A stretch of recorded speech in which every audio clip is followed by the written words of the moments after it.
Assalamu alaikum and peace, people. How y'all doing out there? You know, thank you for tuning in. This is Black Muslim in America, as usual. Don't forget to hit that like. Don't forget to hit that subscribe and share. Share this with your people. This is what I like to do. And I know recently most of you, if you're Muslim, and maybe if you're not Muslim, but I'm sure most of you have heard how recently the model Halima Aden quits Runway, citing pressure to compromise religious beliefs. And I just wanted to touch on it a little bit, man. You know, I'll be reading from the article CNN. It's in CNN.com. It's CNN style. I'll probably put the link in the description. And, we see what type of lessons we can pull from this. Okay? So the title goes on to say, model Halima Aden quits Runway citing pressure to compromise religious beliefs. And, first off, I wanted to say, that's what's up. That's what's up. If you, that's when your iman is at a great level, when you can walk away from something like that. But at the same time, let's read this article, because a lot of times, even though, let's just read the article. Muslim model Halima Aden is stepping back from fashion and quitting runway shows entirely after feeling pressure to compromise her religious beliefs, she announced Wednesday. And I remember when I first seen her. Let's continue in the second paragraph. Aden, the first model to wear hijab and burkini in the Sports Illustrated swimsuit issue, posted a series of Instagram stories describing the difficulties she has faced in the toxic mess called fashion, quote unquote. In the post, she recounted skipping prayers, wearing clothes she wasn't comfortable in, and styling her hijab in ways she felt betrayed her values. Okay, let's stop right there. See, this is what I was trying to get at.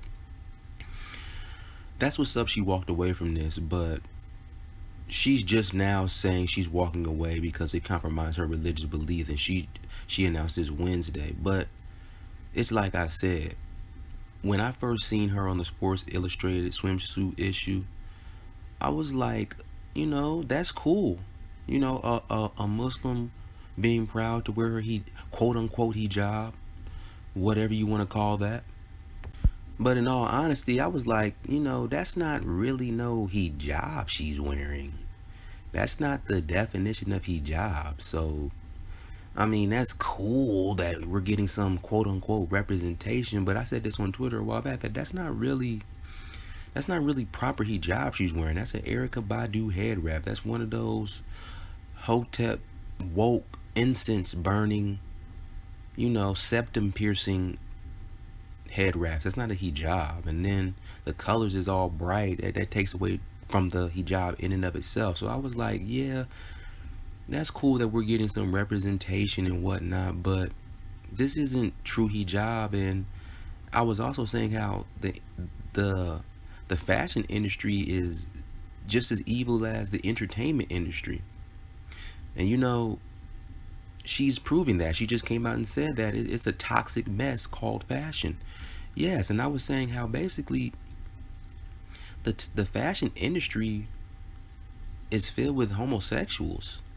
So there's no way that you're going to be within the fashion industry and not have to deal with them. And they're going to try to make you compromise your religious beliefs, and you already done compromise by wearing a Badu head wrap on the cover of Sports Illustrated. So you already done showed that. So what this tells me is that you got to a certain point where you were fine with it. You got to a certain point where you were fine with it. You didn't care about missing prayers, as you said. You didn't care about wearing clothes you weren't comfortable with. Now, you might have cared about it to a certain level to where you were like, this ain't right, but it didn't stop you. So you might have cared about it. And like the prophet said, the weakest level of iman is to hate it in your heart.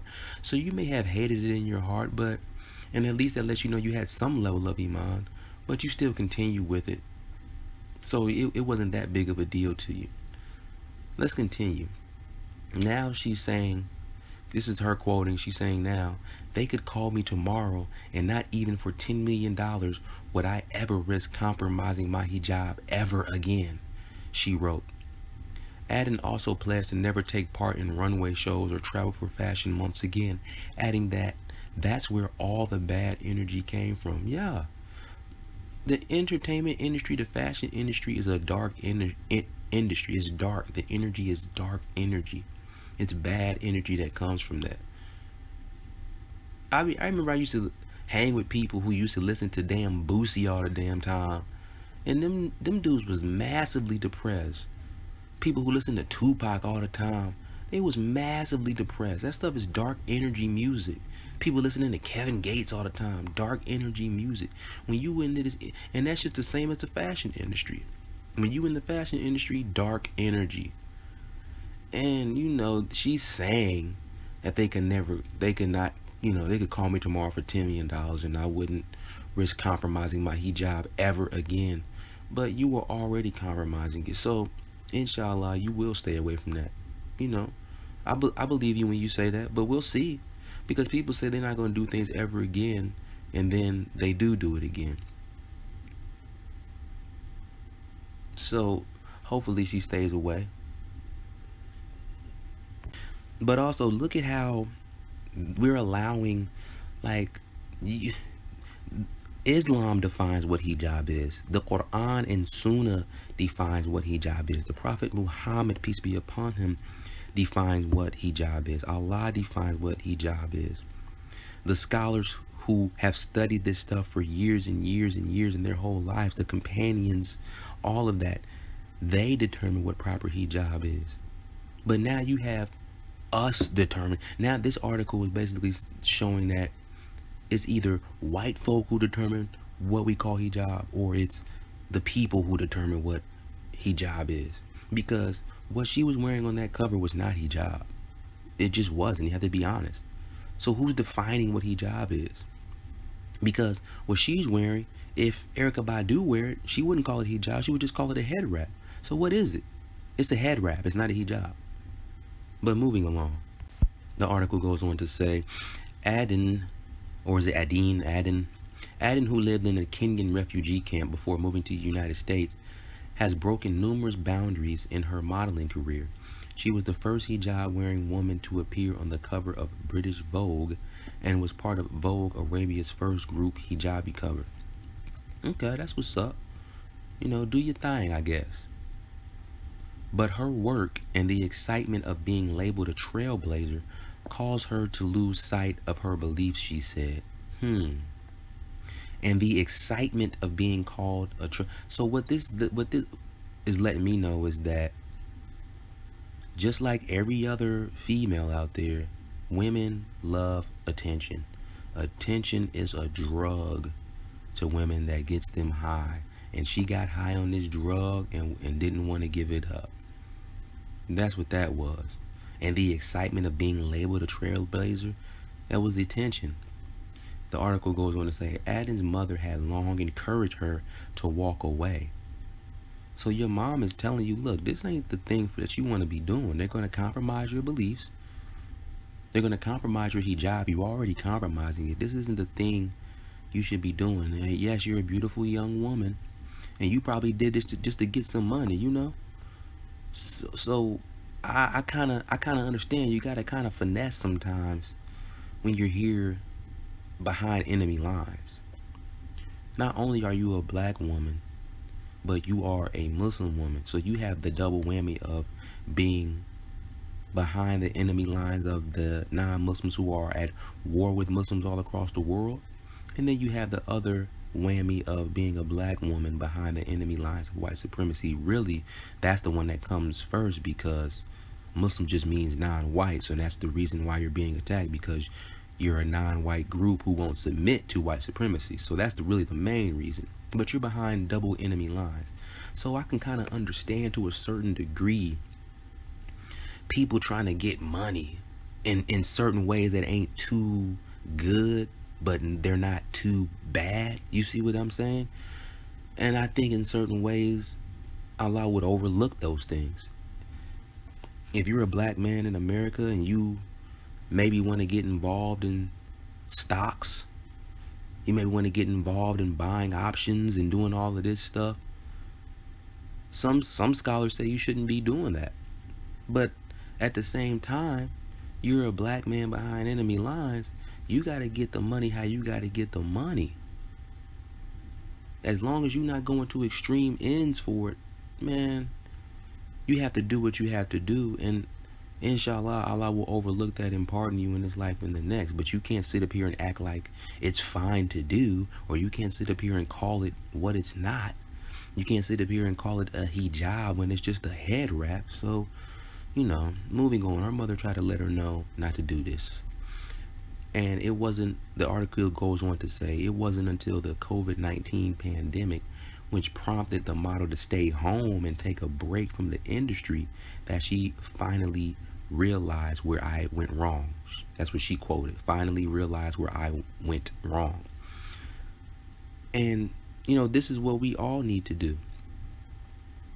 And this is why Allah tells us in the Quran to constantly reflect, take time out to reflect. And this is what the 5 daily salah is for. It's for you to take time out to reflect. And what does she already say at the beginning of this article? That she was missing salah. So now you're missing salah, and then you wonder why you're being compromised in your deen. Because you're missing salah. You're not taking that time out to reflect. And sometimes, when Allah wants good for you, He'll sit you down on your butt and make you reflect. And that's why a lot of brothers, they become Muslims inside the penitentiary. They become Muslims when they're in jail because they have time to sit and reflect. Even Muslims who go to jail, who are already Muslims, when they go to jail, they become even better Muslims because they have time to sit and reflect. That's all you got time to do. So this COVID taking her money away made her sit on her butt and made her realize, damn, I'm messing up out here. I keep making this hijab, quote unquote hijab, I keep making it less and less and less of a hijab. Soon I'm gonna have a daggone thing on my head like the little Jewish cats be having, and I'm gonna be trying to call that hijab. Soon I'm going to just take it all off and be walking around with my hair out and trying to make excuses for that.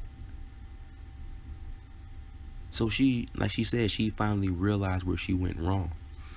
And Allah makes you, when Allah wants good for you, He's going to make you take time out to reflect. And she goes on to talk.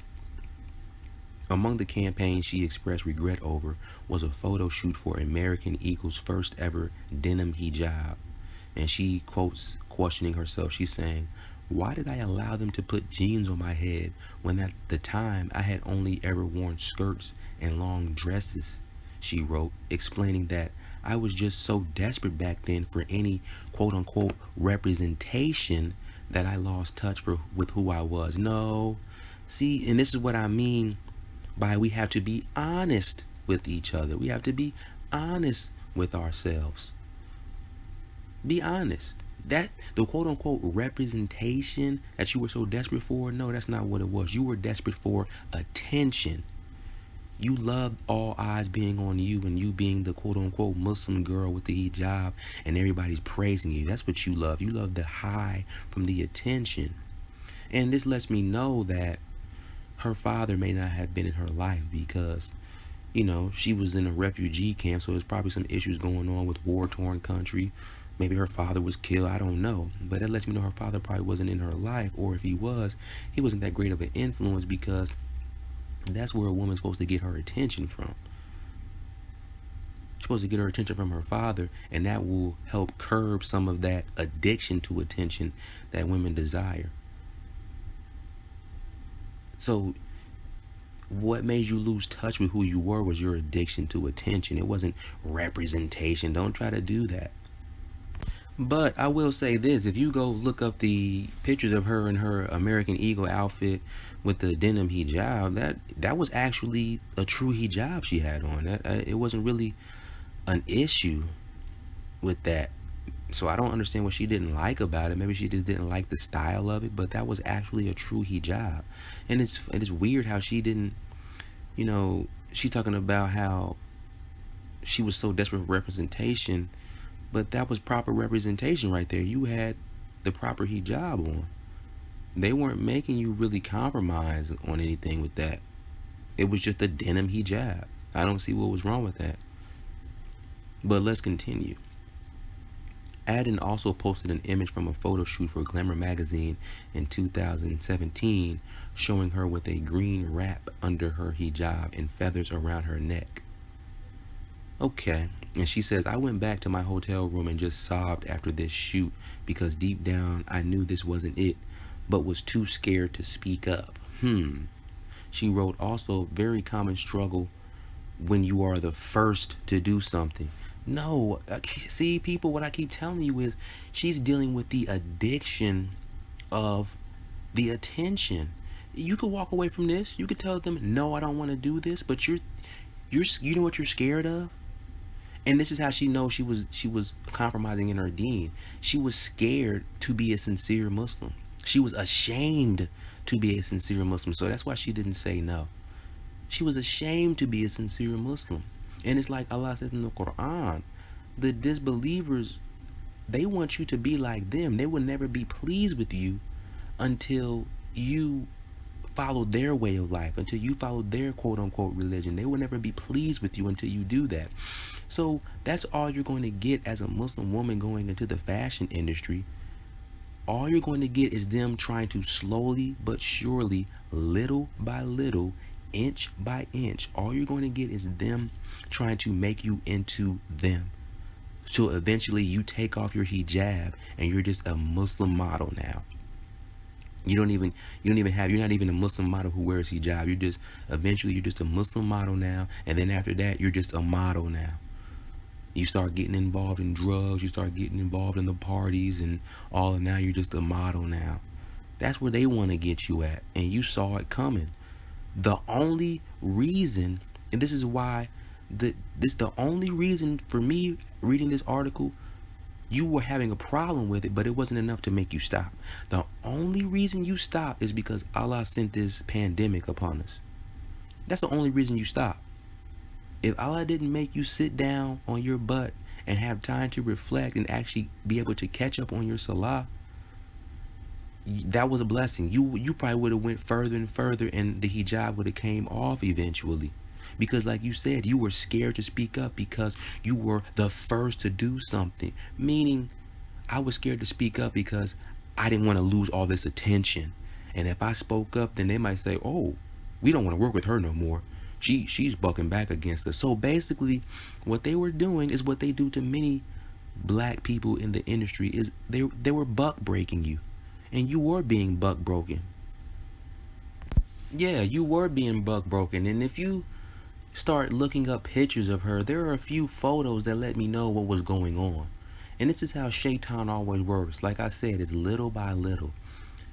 They were trying to get you down with them secret societies. That's what that was. They were trying to get you involved into the craft. That's what that was. If you look at some of these pictures, in one of the pictures she has, she's throwing up the Baphomet. So that's letting you know they probably told her, hey, yeah, throw this so that looks cool doing it. Looks like you're saying rock on. Hey, throw this symbol up. So they were slowly bringing her into the craft. They were slowly trying to bring her into these secret societies. That's what that was. Again, like I said in the Quran, Allah said they will not be pleased with you until you give up your deen. There's another photo of her, and she has the one eye covered. Who told her to do that? So this lets me know that the people who are doing the photo shoots, they set up the photos and how they want them and what they want them to do. The person may get to do different little poses here and there, but they have their specific poses that they call them to do and tell them to do. So now she got the one eye covered. That's letting you know they're slowly trying to bring her in. And that's what she was realizing. She really can't say that, but that's what she was realizing. And her sitting at home and having time to reflect, she was like, damn, do I really want to go down this demonic path? Because she was already walking down it. Allah saved her. And Allah is the most merciful. We have to praise Allah for that. And so the article goes on. She also pointed to numerous other photo shoots where, though her head was covered, the scarf didn't cover her chest or was styled in a way that hid it from view. These photo shoots were essentially erasing my hijab completely, she said. So she's trying to make it seem like, oh, I was this innocent girl and it was them who was trying to turn me bad. Yeah, kind of, but you had the choice at the end of the day and you were fine with it. So, alhamdulillah, you turned from that, but we have to be honest about that. And the article goes on to continue under the heading of come correct or don't come at all. So, she continues. The article continues. Despite her regrets, Aden pointed to a number of photo shoots that she felt were carried out respectfully, like the Vogue Arabia cover shoot alongside two other black hijab wearing models like Ikram Abdi Omar and Halima Aden. Okay. And she isn't walking away from fashion entirely, she said, but rather laying out conditions for those hoping to hire her. Sister, you can, after you came out with this stuff and saying they could offer you 10 million, you're not willing to do certain things. I don't know if these white folk gonna call you now. You know, I don't know. Because now they gonna call you on your bluff. Now they gonna say, okay, you don't need our money, you don't need us. Okay. Well, we not gonna call you no more. We got Ikram Abdi Omar and Halima Aden we can call. We don't need you no more. So she goes on to continue. If my hijab can't be this visible, I'm not showing up, she wrote under a photo of her in full, unadorned hijab that covered her chest and shoulders. Under another photo showing her full hijab, scarf, and covered chest and shoulders, she wrote, "This is the standard moving forward if you want to work with me. Come correct or don't come at all. Nothing less, nothing more." You know what? I'm proud of you for saying that, sister. But like I said, these people probably ain't going to be coming calling no more. So, you know, this is a sacrifice you would have to make for the sake of Allah. And that's a good thing. Hopefully you will ride it out and be strong. May Allah make you strong. And she says exactly what I just said at the beginning of this video. She says, quote, "These spaces were always predominantly white." So again, and they were probably predominantly rainbow crew. All you have to do is read the Quran and see how the people of Lut tried to treat Lut, who was a prophet. And all Prophet Lut was trying to do was trying to tell them dudes, hey, stop running up in these other dudes. We got women out here. Marry the women. That's what Lut was trying to tell them to do. And look how they reacted to Prophet Lut. They ended up trying to attack and kill him. So what do you think you're going to do when you come into a predominantly white established fashion industry and you know it's full of white supremacists and you know it's full of white supremacist homosexuals? They're going to try to bug break you. And that's what they were doing. And so she continues, she added, "So you are already at a disadvantage for simply being you in a workplace that never considered someone of your background. We can't give up, but it's good to remain mindful." And see, this is another problem I'm having with you, Halima. That's good that you're walking away. Praise Allah for that. That's good that you're walking away from that. But it seems like you're one of these immigrants who really don't want to acknowledge white supremacy. It seems like you're one of these immigrants who's trying to tiptoe around the subject because you're sitting up here saying, so you are already at a disadvantage for simply being you in capital letters. Why couldn't you just say, this is a predominantly white space and most of them are white supremacists and I'm at a disadvantage for simply being black? Think about that, people. She don't want to mention that, so that's very telling. That seems to me that she still kind of has a little buck broken energy in her. Okay? But also this confirms what I said also at the beginning of this video, that she's behind enemy lines, like I said. But let's continue. Her announcement was met with support and praise from celebrities including Rihanna and Gigi Hadid. "Proud of you for staying true to your integrity," supermodel Naomi Campbell wrote under Aden's most recent Instagram post. "You are a true light and joy since knowing you, and I hope our paths will cross in another capacity. Keep rising and shining."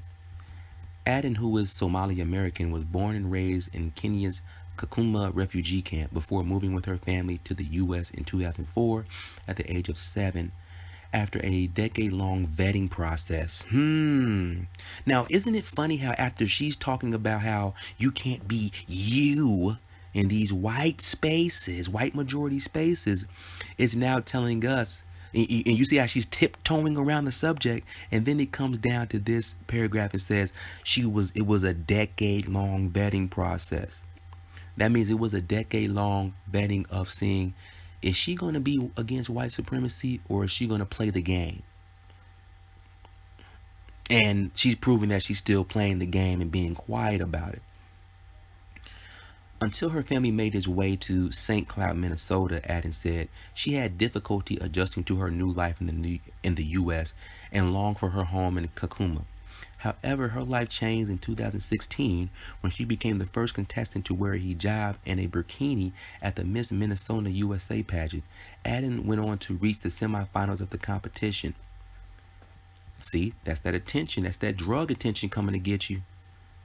There are so many Muslim women that feel like they don't fit society's standard of beauty, she told CNN in 2018. I just wanted to tell them it's okay to be different. Being different is beautiful too. Yes, what you need to tell them is that you don't need to fit in society's standards of beauty. Western society's standards of beauty is everybody has general standards of beauty. You know, you want to look good, you want to look presentable, but when it comes to the Western white supremacist standard of beauty, it's also slut culture. It's also showing off your body and your goodies. That's what it's about. So you shouldn't, as a Muslim woman, you shouldn't even be worried about trying to fit into that standard. Only thing you should be worried about is fitting into the standard of what Allah and His Messenger have given you. That's the only standard you should be worried about. It don't matter what nobody else feels about what you doing. Keep yourself healthy at a good weight. Keep your hijab on. Make sure it's proper. Don't wear tight clothes, super bright cut, all of that. You meet the standards of Allah and His Messenger. You don't have to worry about fitting the standards of society, which lets me know that she was trying to seek approval from the dominant society. And that's why she felt out of place here, because nobody was checking for her like that until she went to this pageant and started getting some attention. And then that made her feel like, oh, okay, these white people accept me now. It seemed like she was searching for a way to be accepted by white society. And then when she started being accepted by white society, then they said, okay, we accept you. Now we want you to change. And she was along for the ride until she had to sit down and reflect. And alhamdulillah, she sat down and reflected, because now she's doing the right thing. But let's hope she continues to do the right thing. But that's all I wanted to say, people. Thank you for tuning in. Don't forget to like, subscribe, and share. Until next time, this is Bilal Abdullah of Black Muslim in America. Peace and assalamu alaikum.